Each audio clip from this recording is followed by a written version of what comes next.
You ask Tiger to solve. This deals with linear equations with one unknown. The final result is x equals 151/6. Let's solve it step by step. Simplify the expression. Group like terms. Simplify the arithmetic.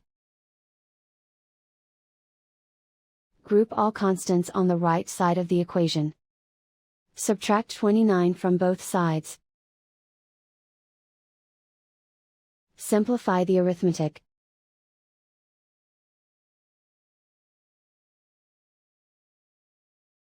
Isolate the x. Divide both sides by 6. Simplify the fraction. And so the final result is x equals 151/6.